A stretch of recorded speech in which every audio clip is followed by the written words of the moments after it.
بسم اللہ الرحمن الرحیم۔ السلام علیکم اسٹوڈنٹ، کیسے ہیں آپ؟ امید ہے کہ آپ بالکل بخیر و عافیت ہوں گے۔ اللہ تعالیٰ آپ کو اپنے حفظ و ایمان میں رکھے۔ جی 9th کلاس، جیسا کہ آپ جانتے ہیں کہ ہم نے اپنا چیپٹر لہو اور قالین شروع کیا ہوا تھا، اس کی ریڈنگ ہو گئی تھی۔ امید ہے کہ آپ نے اچھی طرح سے سنی ہوگی، ٹھیک ہے، اور خلاصے کی طور پر اسے تیار کر لیا ہوگا، اپنے پیرنٹس کو لکھ کر دکھایا ہوگا۔ خلاصہ کرنے سے آپ کو ایکسرسائز ورک کرنا آسان ہو جاتا ہے، ٹھیک ہے، صرف اس لیے اس کی پریکٹس کروائی جاتی ہے۔ تو اسٹوڈنٹس، آج پھر ہم اپنے ایکسرسائز ورک کا آغاز کرنا ہے، ٹھیک ہے۔ اس کے مطابق آپ صفحہ نمبر 66 پر آنا ہے، ٹھیک ہے۔ آپ کا صفحہ ہو سکتا ہے ڈفرینٹ ہو، ٹھیک ہے، تو آپ نے اپنے صفحے کے مطابق ایکسرسائز ورک پہ آنا ہے جہاں مشق لکھا ہوا ہے، ٹھیک ہے۔ تو ہم اسٹارٹ کرتے ہیں کوسچنس کے آنسرس۔ آپ نے غور سے سننے ہیں، ٹھیک ہے، اپنے الفاظ میں بھی بتاؤں گی، آپ نے بھی اپنے الفاظ میں کوشش کرنی ہے سننے کی سے، ٹھیک ہے۔ تو اس کے مطابق آپ نے اپنے صفحات کو بھی دیکھتے رہنا ہے ساتھ ساتھ، ٹھیک ہے، کہ کیا ہے۔ پہلا سوال، تجمل نے اختر کے بارے میں کس قسم کے خیالات کا اظہار کیا؟ ٹھیک ہے، تو یہ پیج نمبر 58، آپ کے پاس کوئی بھی دوسرا پیج بھی ہو سکتا ہے، ٹھیک ہے۔ تو یہ یعنی کہ سبق کا دوسرا جو پیج ہے اس پہ آپ نے آنا ہے۔ اس کے فرسٹ 2 لائنز چھوڑ دیجئے، تیسری لائن میں اس کا جواب ہے کہ کیا تھا کہ تجمل نے اختر کے بارے میں کس قسم کے خیالات کا اظہار کیا۔ تجمل نے اختر کے بارے میں ان خیالات کا اظہار کیا کہ اس قسم کے لوگوں کی یہ عادت ہوتی ہے کہ ہر وقت کسی نہ کسی سوچ میں ڈوبے رہتے ہیں اور الگ تھلگ رہنا چاہتے ہیں، ٹھیک ہے۔ ان کو اپنے الفاظ میں بھی آپ لکھ سکتے ہیں۔ دوسرا ہے، اختر کا حلیہ کیسا تھا، ٹھیک ہے، تو یہ بھی صفحہ نمبر 58 پہ ہی 6-7 لائنیں چھوڑیں تو اس کے ساتھ نیچے آ جاتا ہے، تو وہاں پر اس کا آنسر ہے کہ اس کا حلیہ کیسا تھا کہ اڈھیر عمر کا شخص تھا، سر کے بال بکھرے ہوئے تھے، آنکھیں شب بیداری کی وجہ سے سرخ، لباس پاجامہ اور قمیض، آستینیں چڑھی ہوئی، آنکھوں کے گرد ہلکے زیادہ نمایاں۔ یہ اس کے حلیہ تھا، تو یہ اس نے بتایا تھا کہ اس قسم کا حلیہ اختر کا، ٹھیک ہے۔ اس کے بعد ہے، اختر کو کون تصویریں بنا کر دیتا تھا، ٹھیک ہے۔ یہ دیکھیے، پہلے تو اختر بناتا تھا نا، اب اس نے پوچھا اختر کو بنا کر کون دیتا تھا، تو یہ اس کا ایک جاننے والا دوست نیازی تھا۔ کون تھا؟ آپ نے صرف اس میں نام لکھنا ہے کہ نیازی اختر کو تصویریں بنا کر دیتا تھا، ٹھیک ہے۔ سوال نمبر 4، نیازی نے اپنی تصویریں اختر کے حوالے کیوں کی، ٹھیک ہے۔ تو کیوں کی تھی اس نے اختر کے حوالے نیازی نے؟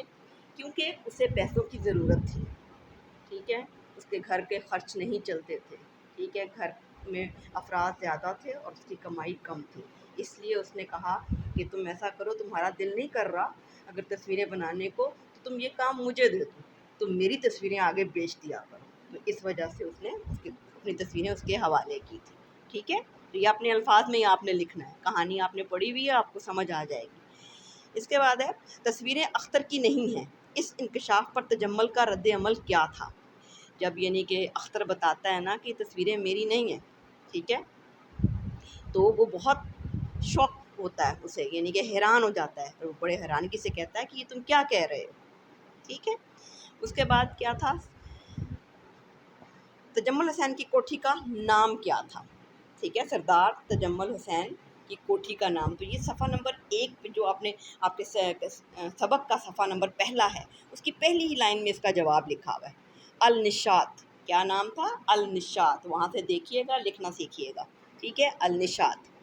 اس کے بعد ہے، تجمل کی عمر کتنی تھی؟ یہ بھی آپ کے سبق کے پہلے صفحے پر یعنی کہ 57 پر اس کی پہلے پیراگراف کی آخری لائن میں لکھی ہوئی، تجمل کی عمر 40 اور 45 کے درمیان تھی، ٹھیک ہے۔ سمپل سے آنسر ہیں ان کے۔ آگے ہے، تجمل نے اختر کو کون سی خوشخبری سنائی؟ تو یہ بھی آپ کو پتہ بھی ہوگا، میں دوبارہ بتا بھی دیتی ہوں کہ اس نے کیا خوشخبری سنائی تھی کہ آج ہی خبر ایک اخبار میں آئی ہے کہ تمہاری تصویر کو پہلا انعام ملا ہے، یہ خبر سنائی تھی اس نے، خوشخبری سنائی تھی یہ۔ اختر 2 سال قبل کہاں رہتا تھا؟ ٹھیک ہے، یہ کیا تھا، اس سردار کے پاس، سیٹھ کے پاس آنے سے پہلے وہ کیا تھا، ایک تنگ و تاریک گلی میں رہتا تھا، ٹھیک ہے، اس کا گھر بڑا ٹوٹا پھوٹا سا تھا، وہاں رہتا تھا، ٹھیک ہے۔ آخری سوال دیکھیے، اختر کے نزدیک نیازی کا قاتل کون تھا؟ تو اختر کے نزدیک نیازی کا قاتل کون تھا؟ تجمل حسین، کیونکہ وہ نیازی نے اس کے پاس اپنی تصویریں بیچی تھیں، ٹھیک ہے، تو پیسوں کی خاطر اس نے اپنی یعنی کہ اولاد کو بیچا تھا۔ آپ کے اپنے سبق پہ آپ نے دیکھا ہوگا کہ ایک پیراگراف میں وہ ذکر کرتا ہے کہ صفحہ نمبر 64 کے تقریباً تیسرے پیراگراف کی تقریباً چوتھی لائن میں یہ جواب دیکھیے کہ اپنی اولاد کو چند سکوں کے عوض دوسروں کو سونپ دینا ایک ایسا تکلیف دہ واقعہ ہے، ٹھیک ہے، یعنی کہ یہ جو تصویریں وہ بناتا تھا نا، وہ کہتا تھا میری اولاد کی طرح ہیں، لیکن مجھے پیسوں کی ضرورت تھی اور میں نے اپنے ضرورتوں کی خاطر اپنی اولاد کو بیچا، تو اس وجہ سے، اور جو خریدنے والا کون تھا؟ تجمل، ٹھیک ہے، تو یعنی کہ وہ زور دیتا تھا نا کہ تصویریں لاؤ، کیونکہ اسے اپنی آمدنی بڑھانا ہوتی تھی آگے، ٹھیک ہے، تو اصل میں پھر کیا تھا کہ اختر جو ہے وہ یہ سمجھتا تھا کہ نیازی کا قاتل کون ہے؟ تجمل حسین، ٹھیک ہے اسٹوڈنٹس، یہ تو آگے آپ کے کوسچن آنسرس، چھوٹے چھوٹے جواب تھے، امید ہے کہ آپ نے اچھی طرح سے سنے ہوں گے۔ اس کے بعد آ جاتا ہے مرزا ادیب نے اس ڈرامے میں کیا پیغام دیا ہے، ٹھیک ہے، تو کیا پیغام تھا اس کا، یا آپ نے پوری کہانی کو دیکھا ہے، پورے ڈرامے کو سنا ہے، تو پیغام یہ ہے کسی کی مجبوریوں سے فائدہ اٹھایا جائے، ٹھیک ہے، مجبوریوں سے فائدہ جب اٹھایا جاتا ہے تو پھر بڑی آخر میں بہت تکلیف ہوتی ہے، ٹھیک ہے۔ اس کے بعد ہے ڈرامہ لہو اور کلین کا خلاصہ، تو یہ آپ بچوں کر چکے ہوں گے، ٹھیک ہے۔ اس کے بعد ہے جی مندرجہ ذیل الفاظ کی جمع، تو یہ بھی آپ غور سے سن لیجئے، چھوٹے چھوٹے سے الفاظ ہیں، اور جو میں ایک اردو بی کے حوالے سے آپ کو الفاظ اور واحد جمع کروائے ہوئے ہیں، انہی میں بھی ان کے جواب ہوں گے، لیکن اس کے باوجود آپ سن لیں تھوڑے سے۔ منظر، مناظر، ٹھیک ہے، مناظر لکھنا، تصویر، تصاویر، باغ، باغات، خبر، اخبار، خبر کا کیا ہوتا ہے؟ اخبار، خبریں نہیں، ٹھیک ہے، اخبار، انعام، انعامات، تکلیف، تکالیف، ٹھیک ہے۔ اس کے بعد جو سوال آ رہا ہے، سوال نمبر 6، وہ متن کو پیش نظر رکھتے ہوئے خالی جگہ پر کرنی ہے، تو اسٹوڈنٹ یہ ایکٹیویٹی ہے، یہ آپ نے خود کرنی ہے، لیسن کو آپ نے اچھی طرح سے دیکھا ہے، آپ نے اس کو خود کرنا ہے، جیسے کہ ایک نمبر 1 پہ میں جو ہے میں اس کو بتا دیتی ہوں، اس کو دیکھ لیجئے۔ ججوں نے تمہاری تصویر کو ڈیش کا مستحق قرار دیا ہے، تو کیا تھا؟ اول انعام کا مستحق قرار دیا ہے، ٹھیک ہے۔ اسی طرح یہ آپ نے سارے ڈھونڈ کے سبق میں سے یہ خود کرنے ہیں۔ صفحہ اگلا ہمارے پاس آ جائے گا 67 پیج، اس پہ سوال نمبر 7 اعراب ہیں، تو اعراب ہمیشہ کی طرح میں آپ کو لکھی ہوئی صورت میں پرووائڈ کروں گی، آپ نے اچھی طرح سے اس کو پروناؤنسیشن یاد کرنی ہے، ایم سی کیوز کی صورت میں یہ آتے ہیں۔ اس کے بعد ہے جی سوال نمبر 8، مذکر اور مؤنث الگ کریں، ٹھیک ہے جی، الگ کرنے ہیں تو اس کا کیا طریقہ کار ہوتا ہے کہ لفظ کو آپ نے یوز دیکھنا ہے کہ کہاں ہو رہا ہے، کس طرح سے ہوتا ہے، جملہ کس طرح سے بن رہا ہے اس کا۔ سرکار، ٹھیک ہے، سرکار ہوتی ہے، سرکار ہوتا نہیں ہے، ٹھیک ہے، ہوتی، تو ہوتی کیا ہوا؟ مؤنث ہوا۔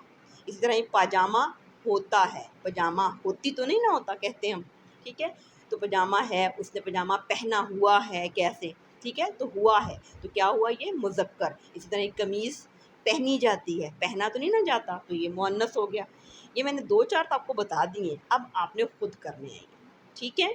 اس کے بعد ہے جی کوسچن نمبر 9، کالم الف میں دیے گئے الفاظ کو کالم بے کے متعلقہ الفاظ سے ملائیں، ٹھیک ہے، کالم الف اور بے میں وہی ورڈنگ ہے جو کہ آپ کے سبق میں یوز ہوئی ہے، آپ نے اس کو آپس میں ملیں، جیسے تجمل کون تھا؟ سرمایہ دار تھا، بابا کون تھا؟ نوکر، مرزا ادیب کون تھے؟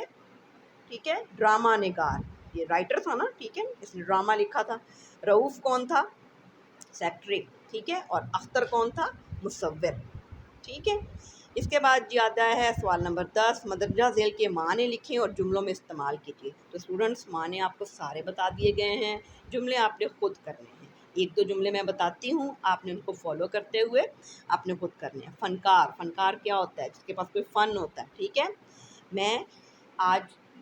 کہہ دیں آپ کے میں نے آج بہت سارے فنکاروں سے ملاقات کی، ٹھیک ہے، ٹی وی کے بہت سارے فنکاروں سے ملاقات کی۔ شب بیداری مین ہوتا ہے رات کو جاگنا، ٹھیک ہے، تو اس کے لیے جملہ کیا بنائیں گے ہم کہ 27ویں رات کو ہم نے شب بیداری کی، 27ویں رمضان المبارک کی رات کو، ٹھیک ہے، ہم نے شب بیداری کی، ٹھیک ہے، تو اس طرح کے جملے آپ نے بنا لینے ہیں، آسان جملے بنائیے، جو کہ لکھنے بھی آسان ہوں اور آپ کو سمجھ بھی آ جائیں، ٹھیک ہے۔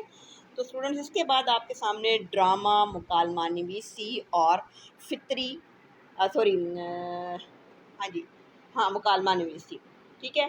تو یہ چیزیں آئی ہوئی ہیں، ان کو میرا نہیں خیال کہ آپ کے پیپر میں اس کی ضرورت ہوتی ہے، ٹھیک ہے۔ یہ صرف سمجھانے کے لیے ہے کہ ڈرامہ کیا تھا، جیسے کہ 1-2 لائنیں میں پڑھتی ہوں، آپ دیکھ لیجئے۔ یہ ڈرامہ مرزا ادیب کا لکھا ہوا ہے، یہ جو ہم نے پڑھا ہے، ٹھیک ہے۔ ڈرامہ جس یونانی لفظ سے ماخوذ ہے، اس کے معنی ہے کر کے دکھانا، ٹھیک ہے، ایکٹ کرنا، ٹھیک ہے۔ ڈرامے کا مطلب کیا ہوتا ہے؟ کر کے دکھانا، ٹھیک ہے۔ یہ بھی کہانی ہوتی ہے لیکن اس کے کرداروں کی حرکات و سکنات اور مکالموں کی مدد سے پیش کیا جاتا ہے، ٹھیک ہے۔ یعنی کہ آپ ایک اسکرپٹ لکھ کر لوگوں کو دے دیں کہ جی یہ آپ کے ڈائلاگ ہیں، آپ نے یہ بولنا ہے، اور وہ بول کے جب اداکاری کی جاتی ہے تو ایک ڈرامہ بن جاتا ہے۔ اس کے بعد مکالمہ نویسی کیا ہے کہ مکالمہ باہمی کلام اور بات چیت کو کہتے ہیں، ٹھیک ہے۔ مکالمہ دو سے زیادہ افراد کے درمیان ہو سکتا ہے، ٹھیک ہے۔ تو اس کے لیے اسپیشل کچھ نہیں ہے، آپ نے اس طرح سے اس کو کرنا ہے۔ تو اسٹوڈنٹ یہ آپ کا ایکسرسائز ورک ہو گیا، امید ہے کہ آپ نے غور سے سنا ہوگا۔ اب آپ نے اس کی اچھی طرح تیاری کرنی ہے۔ تو اگلی ویڈیو میں آپ سے اگلے سبق کے ساتھ ملیں گے انشاءاللہ۔ اللہ حافظ۔